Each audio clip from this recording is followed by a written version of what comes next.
حضرت سعید بن عامر ان صحابہ کرام میں سے ہیں جنہوں نے خلافت کے دور میں بھی دنیاوی آرام کو ٹھکرا کر اللہ کی رضا اور مخلوق کی خدمت کو اپنی زندگی کا مقصد بنا لیا۔ آپ کی زندگی عدل، تقوی، سچائی، قربانی اور انکساری کا اعلیٰ نمونہ ہے۔ آپ کا تعلق قریش کے ایک معزز خاندان سے تھا۔ جوانی میں مکہ میں آزاد گھومتے پھرتے تھے، لیکن اس وقت اسلام قبول نہیں کیا تھا۔ وہ لمحہ آپ کی زندگی کا ٹرننگ پوائنٹ تھا جب اپنے حضرت خبیب بن عد کی شہادت اپنی آنکھوں سے دیکھی۔ حضرت خب کو کفار نے گرفتار کر کے شہید کرنا چاہا۔ شہادت سے قبل انہوں نے 2 رکعت نماز ادا کی، اور جب کفار نے پوچھا کیا تم چاہتے ہو کہ تمہاری جگہ محمد ہوں اور تم آزاد ہو جاؤ، تو حضرت خب نے فرمایا مجھے گوارا نہیں کہ رسول اللہ کے جسم مبارک میں کانٹا چبھے اور میری جان بچ جائے۔ یہ الفاظ حضرت سعید بن عامر کے دل میں تیر بن کر پیوست ہو گئے۔ وہ لمحہ ان کے دل کو جھنجھوڑ گیا۔ وہ سوچنے پر مجبور ہو گئے کہ ایک شخص جسے ہم قتل کرنے جا رہے ہیں وہ محمد سے اتنی محبت کرتا ہے۔ کچھ ہی دنوں بعد حضرت سعود نے اسلام قبول کیا اور مدینہ ہجرت کر گئے۔ مدینہ میں حضرت سعید بن عامر نے نبی کریم کی صحبت اختیار کی۔ ہر غزوہ میں شریک ہوئے۔ عبادت گزار، سادہ طبیعت اور دنیا سے بے رغبت۔ ان کی زندگی کا مقصد صرف ایک تھا، اللہ کی رضا۔ جب حضرت عمر خلیفہ بنے تو اپنے حضرت سعید بن عامر کو شام کے علاقے حمص کا گورنر مقرر کیا۔ حمص کے لوگ انہیں راہب الحکام یعنی حکمرانوں میں درویش کہتے تھے۔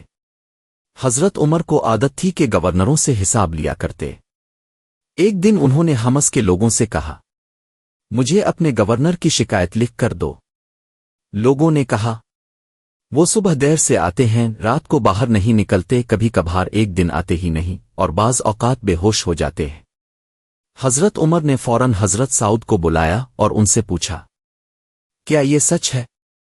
حضرت سعود کی آنکھیں بھر آئیں جواب دیا اے امیر المومنین، میں صبح دیر سے اس لیے آتا ہوں کہ اپنے ہاتھ سے پانی گرم کرتا ہوں، کپڑے دھوتا ہوں، نماز پڑھتا ہوں، تب نکلتا ہوں۔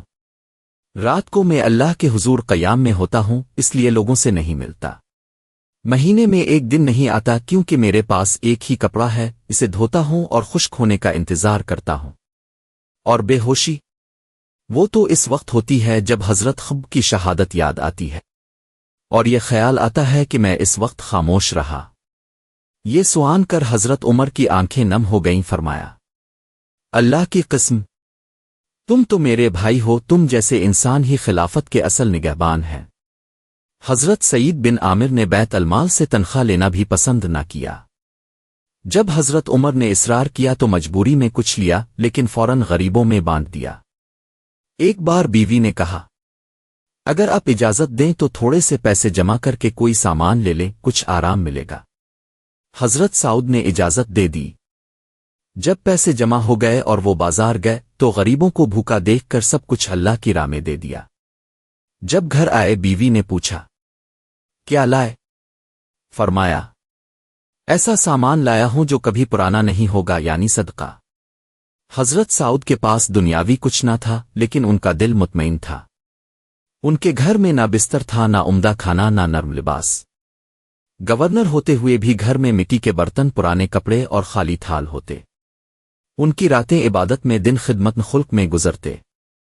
انہوں نے کبھی بیت المال کا ناجائز استعمال نہیں کیا، نہ رشتہ داروں کو فائدہ دیا، نہ خود کو ترجیح دی۔ ہر عمل میں خوف خدا، انصاف اور عاجزی نظر آتی۔